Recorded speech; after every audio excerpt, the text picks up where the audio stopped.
We have an update. We were going to do a media availability initially, and that's why we don't have an ASL interpreter. And then there were enough cameras that we could not squeeze in. So we do intend to have one in the future, but it just didn't work out right now because of timing. Yesterday, we asked that several neighborhoods evacuate and that others either evacuate or prepare to shelter in place. We expected the flood wave to arrive early tomorrow morning. It hasn't arrived yet. The weather continues to be a little bit unpredictable, but the water's already fallen in Polk County and it's on its way. So the fact that it hasn't arrived yet doesn't mean that it's not arriving. It will come around midday today to the areas that will be affected, the same ones we talked about yesterday. Right now, you may think, if you live in those neighborhoods, that things have leveled off and we're good to go, but this threat is ongoing and it's going to get worse. It is not your typical river flood. I know that folks who live along the river, they're river people, as we discussed when I was out there the other day. They see this happen all the time. This is not that. This is not what happened in January. This is much worse. It's a catastrophic event, and we all need to take the urgent and necessary steps to respond accordingly. So whatever actions you still haven't taken that we've requested, please take them now. If you're home right now in the areas where we have asked for a mandatory evacuation, you're extremely vulnerable. I just talked to Polk County Judge Sydney Murphy, so it's north of us, and in some ways seeing what's taking place there is like seeing the future. They have been extremely hard hit. More than 700 homes in Polk County have been flooded. They had power internet lines go down, several communications closest to Lake Livingston. Our current communities are under a boil water notice. Here, once the water reaches us, we do expect that a couple hundred structures are at risk of flooding. I've spoken with Governor Abbott just a few minutes ago. The state is monitoring. He has made sure that everything we need, we have. Right now, we've said, the folks north of us are in more urgent need of resources, but we're ready to request additional resources and they're ready to send them as soon as we need them. At 7 a.m. this morning, we moved our Office of Emergency Management to the highest activation level. That's level 1, maximum readiness. That means that all partners need to coordinate their response plans with our Emergency Operations Center. It means that there's an imminent threat to life and property ongoing throughout the day and possibly the weekend. All protective measures should be taken. The recommendations are the same as yesterday. If you live in the East Fork of the San Jacinto River, and today we do have a map, so let me know if you guys can't hear me and I'll give up on this idea, but East Fork of the San Jacinto River, so up there, all the way from FM 1485 down all the way to Lake Houston. Those are the folks that need to evacuate, and on the East Fork, it needs to be the folks, particularly on the east side. The folks on the west side of the San Jacinto of the East Fork are not in as high a risk because that area is more elevated. Folks who are in Kingwood, nearest the San Jacinto River, they're here and here. They're at more risk because they're right by the river. And so those are the folks that need to either stay or be ready to shelter in place for the next 2 to 3 days. So that is Kingwood, and then the neighborhoods right south of it, Forest Cove, North Shore, Bellawood, and River Crest, as well as Kings Point and Atascocita Shores. Rio Villa, they are the folks that need to also beware of these recommendations, but the river the water might hit them a little bit later. So this sounds very much like what I said yesterday. It's really exactly the same. What's the difference? That we thought the water was going to arrive around noon, around midnight, early morning hours. Right now, we're expecting it to arrive, this flood wave, at midday, around noon. So in a couple of hours here, it's not going to be exactly that time, but generally midday. And so The bad news is it's coming. The good news is people have a little bit more time to prepare. So please, if you are in the area where we have asked for a mandatory evacuation, again, that's the East Fork of the San Jacinto River from 1485 to Lake Houston, not even right along the lake, half a mile from the river, half a mile from the river. That's how far the mandatory evacuation area goes. Why are we saying mandatory evacuation? We had a request for voluntary evacuation a couple days ago, and the situation then was not threatening to life safety. The situation today is threatening to life safety, and so we want to signal how important this is. We can't force somebody to leave, but if you stay there, not only are you a sitting duck, but you're putting our law enforcement in danger. And at some point, we can't send law enforcement into swift water that is sure to pose a threat to their life because you made a bad decision. And so please evacuate if you are on the East Fork of the San Jacinto River, half a mile from the river towards the east. So those subdivisions, Idle Glen and Idlewild, Northwood Country Estates, River Terrace, Cypress Point, Commons of Lake Houston, formerly known as Magnolia Point, and other streets. So on our website on readyharris.org, we have the affected streets, but it's about a half a mile from the river. The other folks, remember, if you're gonna stay home, make sure that you have enough supplies for the next 2 to 3 days. Some of the people, as I was talking to the county judge over in Polk County, they thought they had enough supplies, but they weren't expecting to not have water. So think about what might happen, what the impacts might be to our infrastructure, and be ready. You need 6 gallons of water per person per day. You need enough food. You need medicines, enough food for your pets. Have a grab bag ready in case you do need to be evacuated or in case you decide to be evacuated. At that point, it should be safe to evacuate people, but we won't be able to do it without a boat. What we're doing, we had our staff and partners working through the night, and we've put as many preparations in place as possible. So far, the best estimates we have is a total of 26 people have been rescued, another 15 overnight, 11 people before.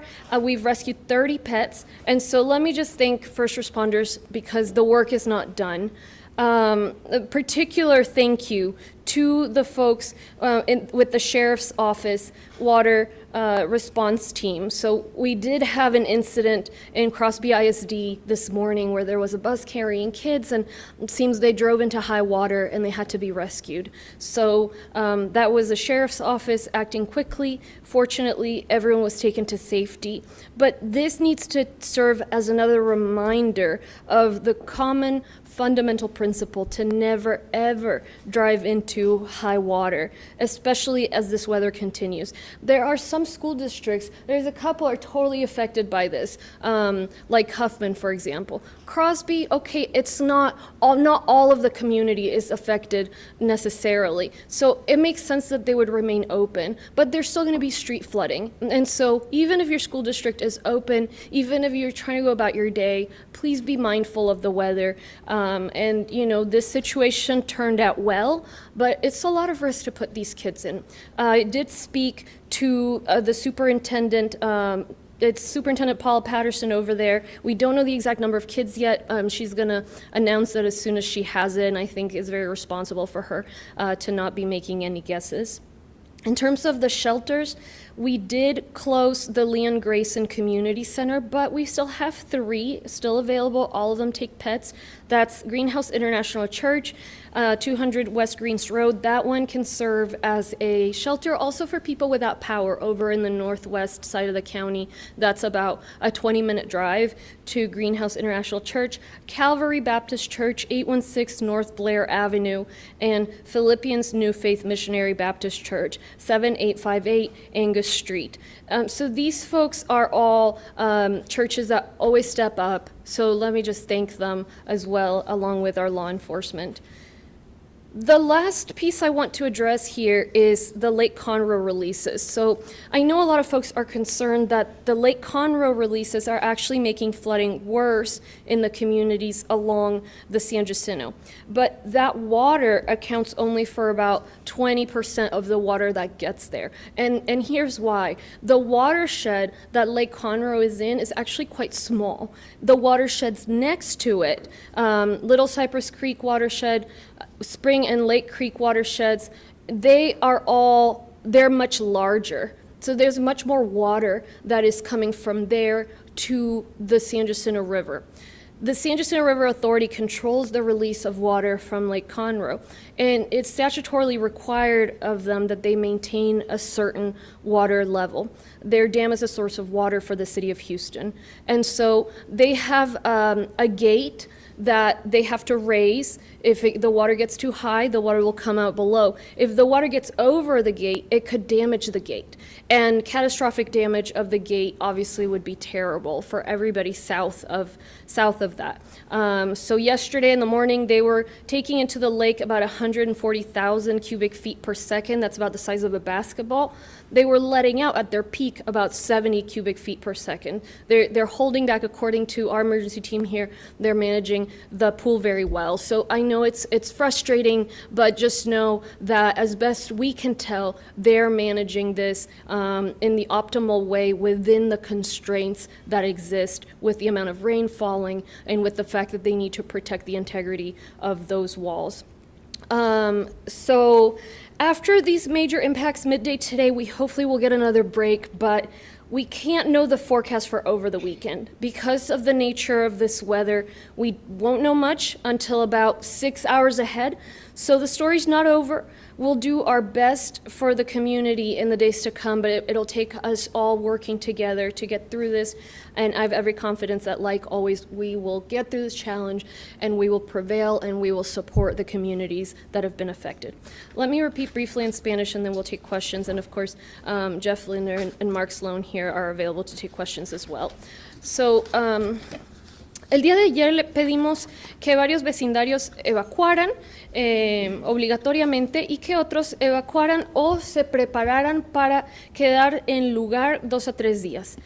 Nosotros esperábamos que la ola de inundación llegara alrededor de la medianoche, las horas temprano de la mañana, y esa ola de inundación no ha llegado. Pero viene en camino, esa agua va a venir. ¿Por qué? Porque el agua ya cayó, ya llovió al norte, en el condado Polk. Entonces, simplemente la estamos viendo venir. Si usted vive en esas áreas afectadas o conoce a alguien que vive allá, puede de pronto pensar que las cosas ya se han establecido, se han nivelado y que estamos bien. Pero ese no es el caso. Hay muchas personas que viven a lo largo del río San Jacinto que me dicen, nosotros somos personas de río, conocemos esta área, a cada rato nos estamos inundando. Yo sé que ese es el caso. En enero hubo una inundación. Este evento, este desastre no es enero, es mucho peor, no es una inundación estándar, digámoslo así, de esa área del río San Jacinto. Entonces, por favor, tómelo seriamente. Si no ha tomado acciones aún, tiene la oportunidad de tomarlas ahora. La buena noticia es que tiene más tiempo, hasta mediodía, 2 de la tarde, por ahí. La mala noticia es obviamente que la ola de inundación aún viene. Si está en casa en este momento en las áreas de evacuación obligatoria, por favor, sepa que está en una situación extremadamente vulnerable, totalmente indefensos contra esa agua que viene rápidamente hasta el segundo nivel de una casa, inclusive las casas elevadas. Acabo de hablar con la juez del condado, Sidney Murphy, en Polk County, y me compartió lo que ha sucedido allá. Básicamente, lo que sucede ya es nuestro futuro porque es la misma agua que viene bajando. Más de 700 hogares en el condado Polk se han inundado. Varias comunidades están sin agua y sin electricidad. Nosotros predecimos que alrededor de un par de cientos de estructuras se van a inundar. Acabo de hablar también con el gobernador Abbott, nos están apoyando muy bien, tienen todos los recursos disponibles, les hemos dicho que pueden dejar los recursos al norte y ya si necesitamos algo les pediremos y nos los pueden enviar.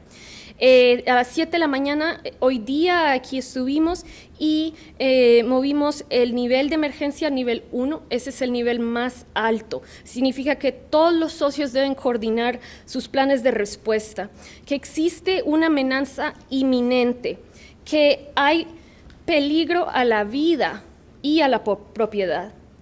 Entonces, es por eso que necesitamos que tome las acciones que le estamos pidiendo. Específicamente, como hemos dicho, si vive en el brazo este del río San Jacinto, al lado este, media milla de ahí hacia el este, necesita evacuar. Es una evacuación obligatoria porque queremos demostrar que no es lo mismo que pasó hace un par de días. Esto es extremadamente serio.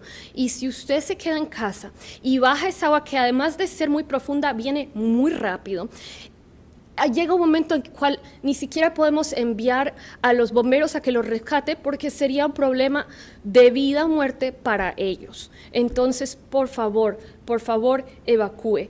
Si vive al lado de Kingwood, contra el río, hacia el brazo oeste o el brazo este del río San Jacinto, justo ahí contra el río, va a tener problemas de inundación, entonces les pedimos que por favor salgan, a menos de que estén preparados para permanecer en lugar 2 a 3 días. Si se va a quedar, considere que es posible que se vaya la luz, es posible que se quede sin agua. Entonces necesita 6 galones de agua por persona por día, suficiente comida, suficientes medicinas, comida para los animales y una mochila lista en caso de que haya que evacuarlo. En cuanto a lo que estamos haciendo, se han rescatado 26 personas, 15 anoche, 30 mascotas y seguimos trabajando. En cuanto a los refugios, va a cerrar el Leon Grayson Community Center, ya cerró, pero Greenhouse International Church, 200 West Greens Road, Calvary Baptist Church, 816 North Blair Avenue y Philippians New Faith Missionary Baptist Church, 7858 Angus Street, todos reciben mascotas y están abiertos.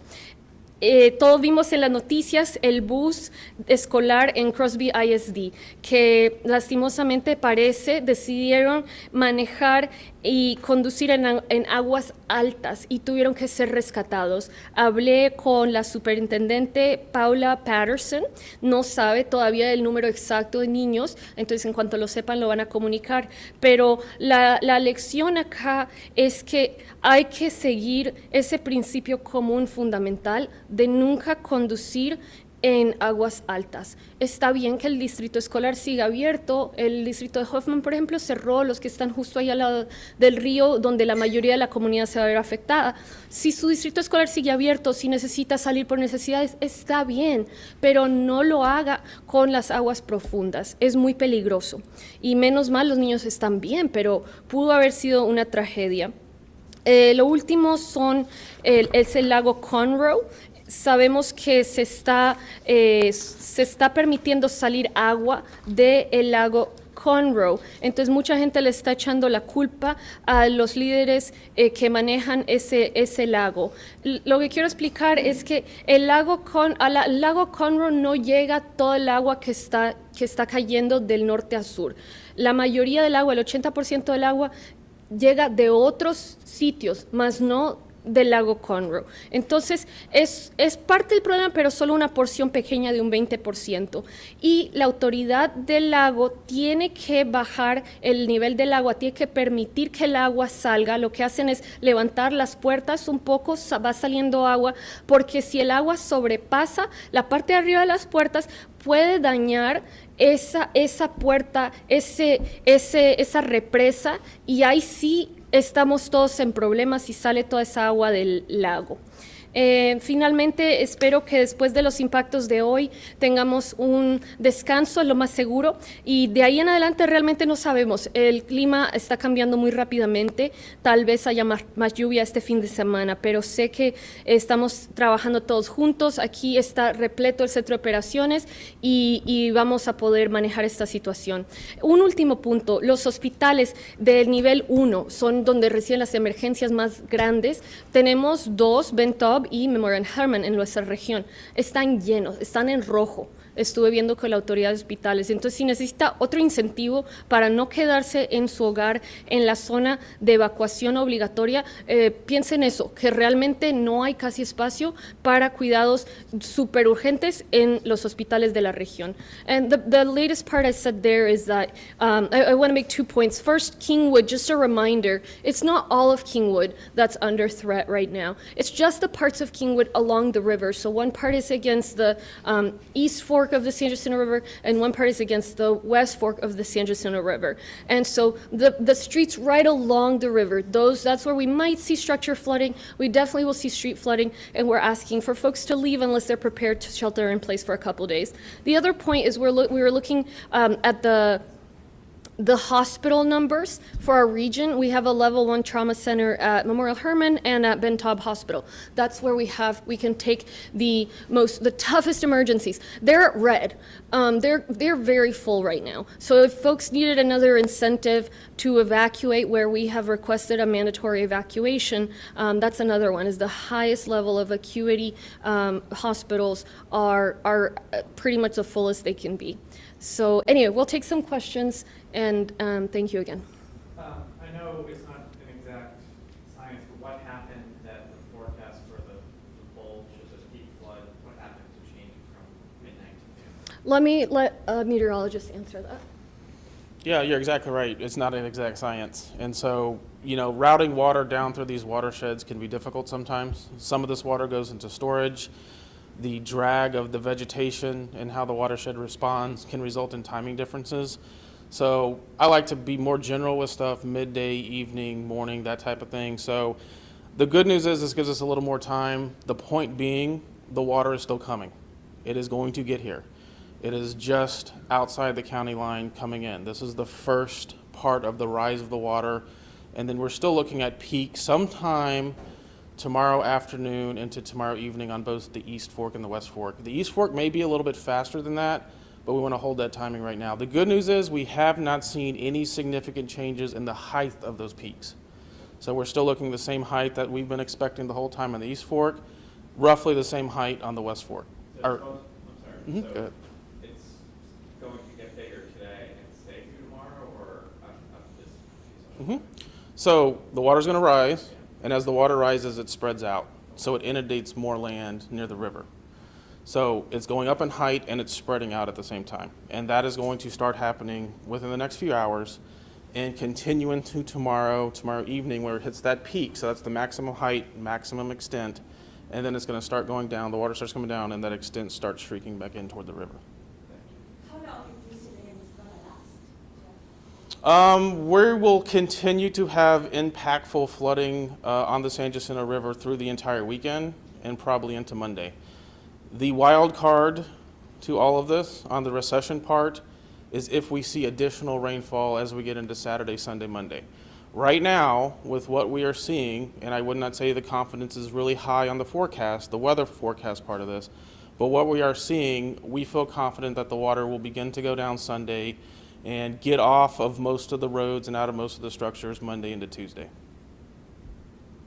You talked about the number of homes in a danger zone and hundreds of structures. Is that mostly in the mandatory evacuation area? Yes, so I do advise folks to check readyharris.org, and we sent a wireless emergency alert yesterday to the people who live on those areas with the pink and the orange. So the pink is the mandatory evacuation area, and if you zoom in, you can see, as close as we could map it, and that is where the homes the water, as we predict, is gonna reach a second floor, even homes that are raised. The orange, we don't think that the water level is going to get as high to where you could stay. It's not going to affect that many homes. You could go to a second story, but you're going to have some issues with resources if you didn't keep them. And it may, and then further west and south, there will be a much lower chance of impact. So again, for folks in Kingwood, I don't want to alarm everybody. It's just along the river. Pues, ¿por qué esto es un evento catastrófico? ¿Por qué lo ha catalogado de esa manera?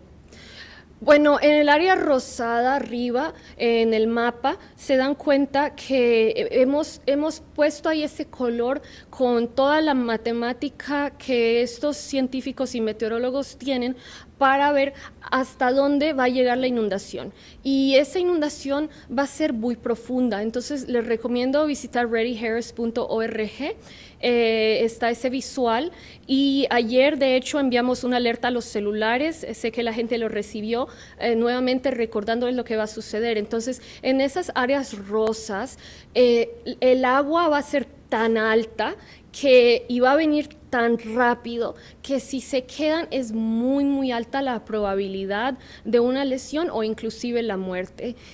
Puede que sea difícil que pasen los bomberos a rescatar a personas o animales por la velocidad del agua y la cantidad del agua. Como dijimos ayer, la cantidad puede llegar tan alta que llegue hasta las líneas eléctricas y ahí le queda casi que imposible a un bote pasar. El área naranja es donde va a haber inundación también, y si le hacen ahí el zoom pueden ver hasta las calles, y esas son áreas que lo más probable es que se inunden, es posible que haya agua en los hogares, pero no va a ser mucha agua, entonces ahí no es tanto el riesgo a la vida, sino más el riesgo a las estructuras, que mal que bien, bueno, eso se arregla, y pueden permanecer ahí en un segundo piso, pero obviamente tienen que tener las provisiones como las nombré. Do you know how many people used shelters last night? Not many. I think we had 2. The one, Leon Grayson, I don't think anybody came.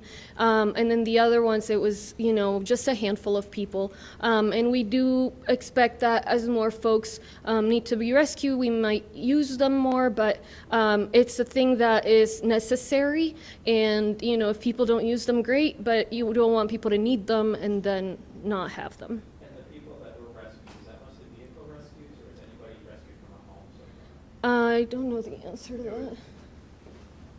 Based on the information we've received so far, I'm Mark Sloan, I'm the Emergency Management Coordinator. The information is some were from vehicles that driven into water and needed assistance, as we talked about the Crosby school bus. Others were in their homes that needed assistance evacuating. So it's a combination of both. The first responders in the field are prepared to react and respond. I can't emphasize enough what the judge mentioned earlier. We're asking people to take the appropriate action so we don't put our first responders at risk. They are going to do everything for life safety for you, but you need to do those actions as well, because we don't want them putting their own lives at risk to go help you when we've asked you to do something for yourselves. So they may not be able to get to you when it is too dangerous for them. So do what the judge has requested in order to protect yourself and family. Is there still time to call 911 if you need help evacuating? 911 is operational across the county in all districts, and if people call 911, first responders will react.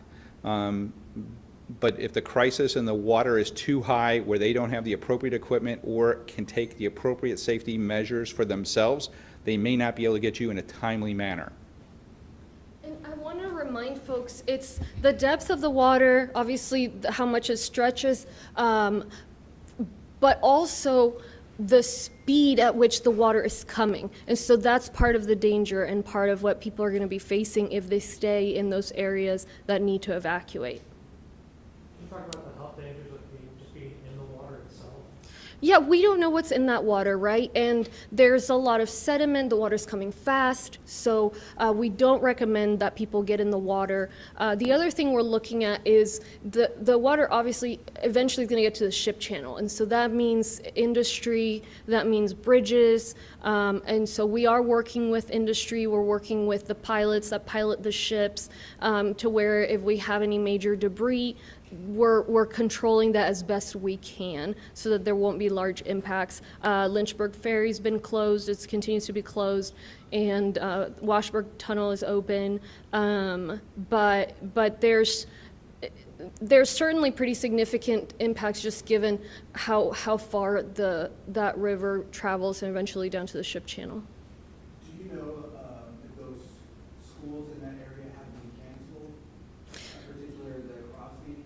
So I would advise that folks look at their school website and social media, the school district website and social media. Crosby, from what I know, is still open, and that's fine. It's ultimately it's their decision. They have a call with the team early in the morning as well as the night prior. And if you live in Kingwood, for example, it's just part of your community. Some of the other areas, it's just however much far away from the river. And so if your school district's even farther away from that, it may be reasonable for them to remain open. What is not reasonable is for anybody to drive into high water, whether it be a school bus driver, whether it be a student, or a guardian or parent. All right. Thank you all so much.